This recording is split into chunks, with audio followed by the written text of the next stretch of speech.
Et si l'amour était plus fort qu'une malédiction? Dans un royaume prospère, un roi solitaire croise la route d'une ânesse au regard troublant. Mais derrière cet étrange animal se cache un secret qui changera son destin à jamais. Jusqu'où irait-il pour briser un sort et révéler la vérité? Préparez-vous pour une histoire de mystère, de magie et d'un amour plus puissant que les apparences. Le royaume de Sekou était l'un des plus prospères du continent. Ses frontières s'étendaient des montagnes rocheuses de l'est aux rives poissonneuses du fleuve Kounou à l'ouest. Ses marchés débordaient de couleurs et d'odeurs, les marchands vendaient de l'encens venu d'Arabie, du sel des mines du désert et des étoffes tissées à la main. Le grand palais du roi Bakari dominait la ville principale. Construit en pierre ocre et orné de fresques racontant les exploits de ses ancêtres, il était le symbole de la grandeur du royaume. Pourtant, derrière ces murs luxueux, le roi menait une vie de solitude. À 40 ans passés, Bakari était las de la cour et de ses intrigues. Chaque jour, ses ministres lui parlaient de guerre, de commerce, d'alliance, mais jamais d'amour. Ses mariages précédents avaient été des échecs cuisants. La première épouse avait fui avec un musicien berbère. La deuxième ne parlait que de parures et de bijoux. La troisième, personne ne savait où elle était partie. Fatigué des intrigues du palais, il avait décidé de ne plus chercher l'amour.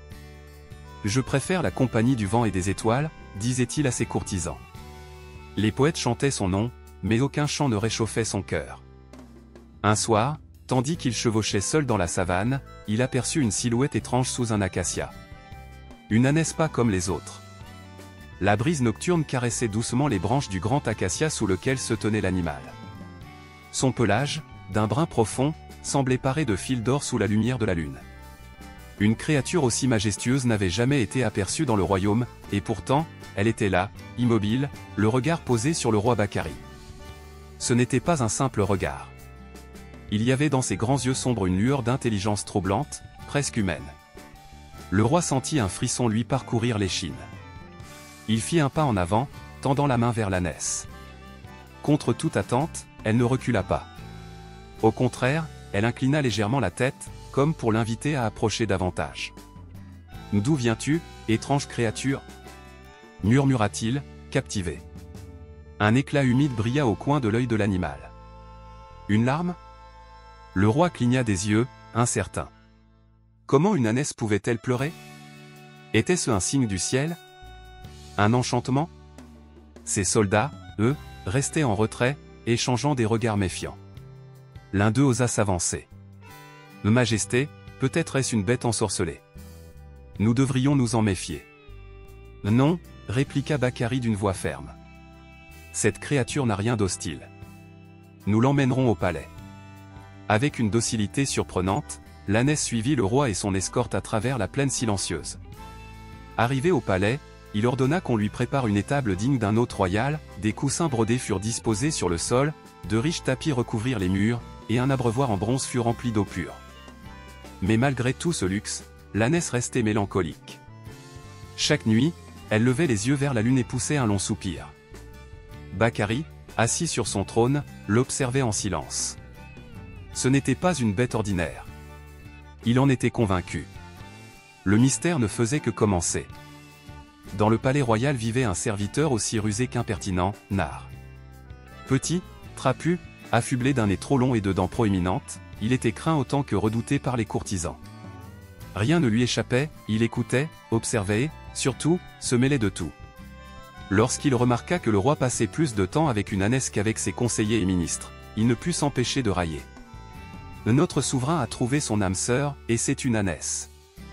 Les autres serviteurs éclatèrent de rire, mais au fil des jours, Nar sentit que quelque chose clochait. Le roi semblait fasciné par l'animal, lui parlant à voix basse, la caressant avec une tendresse inhabituelle. Piqué par la curiosité, il observa discrètement la scène. Bientôt, un détail attira son attention, chaque nuit, juste avant l'aube, l'ânesse disparaissait mystérieusement, pour réapparaître peu après, comme si de rien n'était. Ce manège dura plusieurs jours, éveillant encore plus sa méfiance. « Il y a quelque chose de louche là-dessous », murmura-t-il, les yeux plissés. Ne pouvant plus contenir son désir de percer ce mystère, il prit une décision audacieuse. Une nuit, dissimulé dans l'ombre d'une colonne, il guetta le départ de l'animal. Lorsque l'ânesse quitta la cour du palais, il la suivit à pas feutrés, son cœur battant d'excitation. Elle s'éloigna silencieusement, traversant les couloirs sombres du palais avant d'atteindre une porte secrète. Nar retint son souffle. L'ânesse s'y engouffra, et quelques instants plus tard, une silhouette en sortit.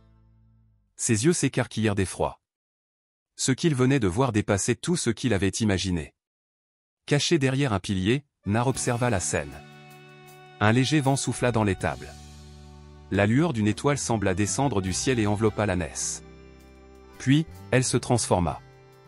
Là, sous ses yeux, se tenait une femme d'une beauté inouïe. Sa peau était dorée comme le sable du désert, ses cheveux tombaient en cascade sur ses épaules, et son regard était empli de tristesse et de sagesse. Nar recula brusquement et trébucha sur un seau. Par les ancêtres! Il se précipita vers le palais en hurlant. Le roi dort avec une sorcière.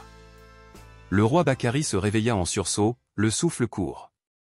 Son sommeil avait été troublé par des rêves étranges, mais le vacarme dans le palais acheva de le tirer de son repos. Nar, le visage livide et les vêtements en désordre, se tenait devant lui, gesticulant frénétiquement. « Majesté !»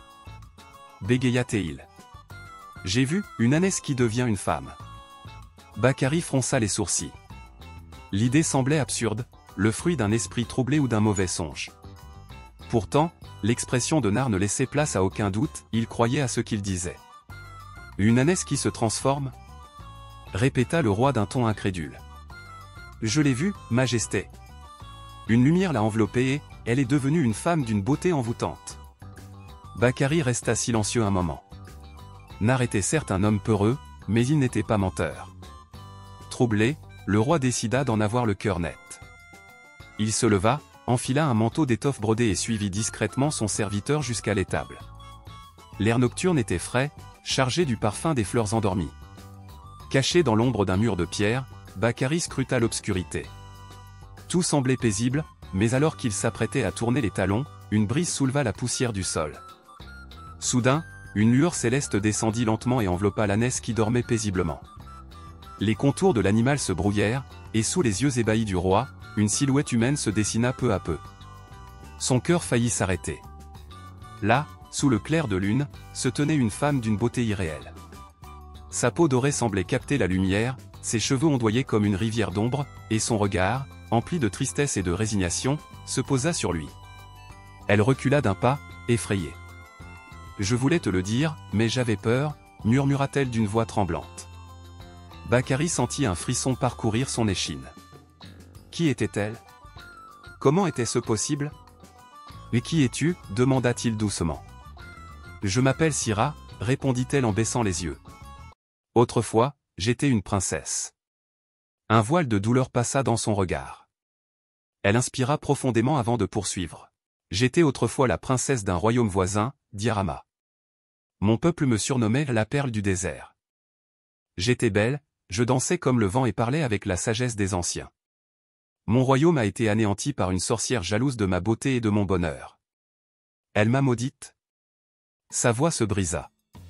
Bakari sentit son cœur se serrer. Maudite? Oui. Je suis condamné à vivre sous la forme d'une ânesse durant le jour et à redevenir femme la nuit, à moins qu'un roi ne m'aime sous ma forme animale. Le silence tomba sur les tables. Seuls les bruissements du vent et les battements précipités du cœur de Bakari résonnaient à ses oreilles. Syrah, murmura-t-il, bouleversé. Je veux briser ce sort. Les yeux de la jeune femme s'embuèrent de larmes. Un espoir fragile naquit dans son regard, comme une lueur vacillante dans l'obscurité. Mais l'amour du roi suffirait-il à vaincre une malédiction aussi cruelle? Au lever du jour, alors que la lumière dorée baignait le palais, Syrah fixa Bakari d'un regard empreint de gravité. La nuit avait été longue, peuplée de doutes et d'espoirs fragiles. Il existe un moyen de briser la malédiction, dit-elle d'une voix tremblante. Dis-moi ce que je dois faire, répondit Bakari sans hésiter. Elle prit une inspiration profonde avant de poursuivre. À midi, devant tout le royaume, tu devras m'embrasser sous ma forme d'ânesse. Si ton amour est sincère, alors le sort sera levé. Mais si ton cœur vacille, je resterai à jamais prisonnière de cette apparence. Bakari sentit le poids de cette épreuve s'abattre sur ses épaules. L'amour qu'il ressentait pour Syrah était réel, mais convaincre son peuple qu'il n'était pas devenu fou serait un défi. Il savait déjà que cette annonce allait provoquer un tumulte. Même après la révélation, Bakary était inquiet. Et s'il y avait une autre partie de la malédiction? Il décida alors de consulter le vieux sorcier du désert, Koma, qui vivait dans une grotte aux confins du royaume. Accompagné de Nar, il partit à cheval vers l'inconnu. « Majesté, es-tu sûr que c'est une bonne idée? Ce sorcier parle aux hyènes. » Gémit Nar. « Tais-toi et avance. » Après 3 jours de voyage sous un soleil de plomb, ils trouvèrent la grotte de Koma. « Et qui ose troubler mon repos ?» gronda une voix rocailleuse. Le sorcier apparut, un homme frêle aux yeux rouges comme des braises. Bakary expliqua tout. Le sorcier se gratta la barbe et murmura. « Ce n'est pas fini. La sorcière qui a maudit Syrah va vouloir récupérer son pouvoir, aux premières nuits après votre spectacle d'embrassade. Il faudra partir dans la vallée interdite pour briser une partie de la malédiction. » Accompagné de Nar et de ses meilleurs guerriers, Bakary se lança dans une quête périlleuse. La vallée interdite était un labyrinthe de falaises, de marécages et de bêtes féroces. Ils firent face à un serpent géant qui les attaqua, et que Nar essaya de vaincre en lui lançant une chaussure, sans succès. Un pont suspendu fragile au-dessus d'un gouffre, où Nar faillit tomber en essayant d'attraper une noix de coco.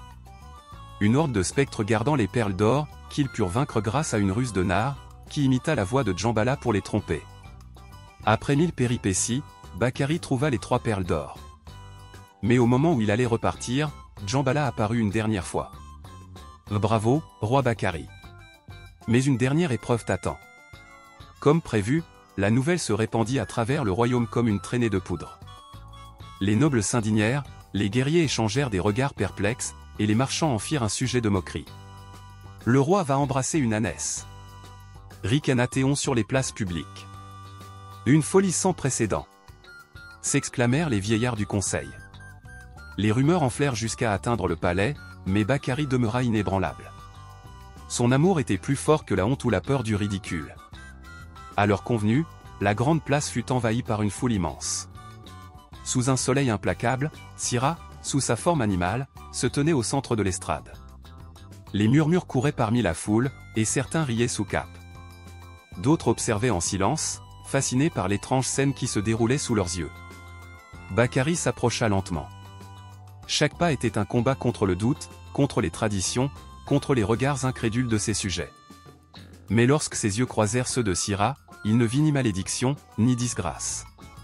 Il ne vit qu'une âme enchaînée, une femme qui, malgré tout, espérait encore. Il prit une profonde inspiration et déclara d'une voix forte. « Je me moque des rumeurs. Je me moque des traditions. Je t'aime, Syrah. » Puis, sous les exclamations choquées et les soupirs consternés, il s'agenouilla devant elle et posa doucement ses lèvres sur son museau. Un instant de silence suspendit le temps. Puis, un éclair déchira le ciel. Un vent doré s'éleva, tourbillonnant autour de l'estrade. La terre trembla sous l'impact d'une force invisible. La foule recula, certains crièrent, croyant à la colère des dieux. Syrah fut enveloppée d'une lumière aveuglante. Elle poussa un cri, tomba à genoux, et son corps se transforma sous les yeux ébahis des spectateurs. Ses jambes fines remplacèrent les sabots, sa chevelure coula sur ses épaules comme une cascade de nuit, et son visage retrouva toute sa splendeur perdue. Lorsqu'elle se releva, elle était redevenue une femme, pour toujours. Un silence stupéfait s'abattit sur la place, puis, lentement, un murmure d'émerveillement s'éleva. Le miracle s'était accompli. Bakary tendit une main tremblante vers elle. Syrah la prit avec douceur, son regard noyé de larmes de gratitude. « Tu as tenu ta promesse, » murmura-t-elle. Le roi la serra contre lui sous les yeux ébahis de son peuple. Et ce jour-là, les cœurs s'ouvrirent à une vérité plus grande que les croyances et les peurs, l'amour véritable pouvait triompher de toutes les malédictions. De retour au palais, Djambala la sorcière les attendait. Elle tendit 3 coupes au roi. L'une contient une potion qui libérera Syrah pour toujours. Les 2 autres sont des poisons mortels. Choisis. Le silence tomba dans la salle. Le roi regarda les 3 coupes, indécis. Puis, il sourit. Je n'ai pas besoin de choisir. Et, devant tout le monde, il versa les 3 potions dans une même coupe et la but entièrement. Djambala hurla. Non. Elle n'avait jamais prévu que quelqu'un ose tenter cela. Son sortilège fut brisé d'un coup. Un éclair illumina le ciel. Syrah poussa un cri, et sa malédiction disparut à jamais. Djambala, furieuse, fut emportée dans une tornade d'ombre. Le royaume célébra la victoire pendant une lune entière. Quant à Nar, eh bien, le roi décida de le récompenser en le nommant un conseiller royal. Ce qui fut une énorme erreur. Le premier jour, Nar demanda qu'on repeigne le palais en rose et jaune. Le deuxième jour, il déclara: Majesté, les lions du palais devraient avoir des moustaches tressées. C'est plus distingué. Le roi se prit la tête dans les mains. Par mes ancêtres, pourquoi ai-je fait ça? Quelques semaines plus tard, l'annonce du mariage entre Bakary et Syrah fut accueillie avec surprise et effervescence. Le palais entra dans une frénésie d'activité, les tisserands confectionnèrent des étoffes somptueuses, les cuisiniers préparèrent des festins, et les musiciens répétaient leurs plus belles mélodies. Bakary envoya des messagers aux royaumes voisins pour les inviter aux célébrations. Même la famille de Syrah, qui la croyait disparue à jamais, reçut une invitation. Lorsqu'ils apprirent son retour, ils pleurèrent de joie et se mirent en route immédiatement. Mais tous ne voyaient pas cette union d'un bon œil. Certains nobles, opposés à l'idée qu'une femme maudite devienne reine, complotèrent dans l'ombre. Un groupe de seigneurs influents tenta de convaincre Bakary d'annuler le mariage sous prétexte de préserver la lignée royale. Mais elle porte en elle la marque de la sorcellerie, murmurait-on. Mais le roi ne céda pas. Il réunit son conseil et déclara: Syrah est la femme que j'ai choisie. Quiconque s'oppose à notre union s'oppose à moi. Les préparatifs continuèrent, et le jour du mariage, le palais resplendit de mille feux. Des délégations de tous les royaumes voisins se pressèrent pour assister à l'union sacrée. Les rues furent décorées de lanternes et de tapis colorés, et une immense cérémonie fut organisée sur la place royale. Lorsque Syrah avança dans sa robe d'or et de soie, un silence admiratif parcourut l'assemblée. Bakary, vêtu d'une tunique brodée de fils d'argent, lui tendit la main. « Tu es libre maintenant, lui murmura-t-il. Et je veux partager cette liberté avec toi. » Sous les acclamations du peuple, ils échangèrent leurs vœux et s'unirent pour toujours, scellant ainsi leur amour au-delà des malédictions et des épreuves. Ce jour-là, leur histoire devint une légende que l'on raconterait aux générations futures. Le mariage de Bakary et Syrah fut célébré avec faste. Pendant 7 jours et 7 nuits, le royaume entier vibra au rythme des festivités. Les rues furent décorées de guirlandes dorées, des feux d'artifice illuminèrent le ciel, et les musiciens jouèrent sans relâche pour honorer l'union du roi et de sa reine. Nar, qui avait joué un rôle involontaire dans cette histoire extraordinaire, profita de chaque instant. Déambulant entre les banquets, il savourait les mets les plus raffinés, dansait avec enthousiasme et racontait avec exagération comment il avait découvert le secret de Syrah. Il était devenu une sorte de héros malgré lui, et il ne se privait pas de le rappeler à qui voulait l'entendre. Le dernier jour des festivités, alors que Bakary et Syrah siégeaient sur leur trône royal, entourés des invités venus de tous les royaumes, Nar, déjà bien éméché par l'hydromel, s'approcha en titubant. Il leva sa coupe en l'honneur des jeunes mariés et s'exclama: « Que notre bon roi et notre belle reine vivent heureux jusqu'à la fin des temps. Mais dites-moi, Majesté, maintenant que la malédiction est levée, pourquoi votre épouse brettait-elle encore quand elle rit ?» Un silence glacial tomba sur l'assemblée. Certains courtisans, horrifiés, retinrent leur souffle. D'autres échangèrent des regards paniqués. Bakary arqua un sourcil, tandis que Syrah porta une main à sa bouche, visiblement gênée. Puis, contre toute attente, un éclat de rire cristallin jaillit de la reine, accompagné d'un son qui ressemblait étrangement à un braiement. Une fraction de seconde plus tard, le roi éclata de rire, suivi par les nobles, les guerriers, les marchands et enfin, tout le peuple. La tension se dissipa instantanément, remplacée par une joie sincère et communicative. Nar, réalisant la portée de sa remarque, se gratta la tête, légèrement confus, avant de se joindre aux rires généraux. Et c'est ainsi que le roi Bakary trouva enfin l'amour, que Syrah devint une reine adorée de son peuple, et que l'histoire de l'ânesse devenue souveraine fut chantée pendant des générations. Nar fut élevé encore au rang de bouffon royal, un titre qui lui allait comme un gant. Les années passèrent, et chaque fois qu'un enfant demandait pourquoi la reine riait d'une façon si singulière, on lui racontait l'histoire d'un amour si fort qu'il avait défié la magie elle-même. Une histoire où l'on apprenait que parfois, les plus grandes victoires naissent du courage, et des maladresses d'un serviteur un peu trop curieux. Si cette histoire vous a ému, montrez-le en cliquant sur j'aime. Ce simple geste ne vous coûte rien, mais il m'aide énormément à la faire découvrir à d'autres. Abonnez-vous et activez la cloche pour ne rien rater des prochaines histoires inspirantes. Et surtout, dites-moi en commentaire ce qui vous a marqué dans cette histoire, vos avis comptent et j'ai hâte de vous lire. Merci pour votre soutien et à très vite pour une nouvelle aventure captivante.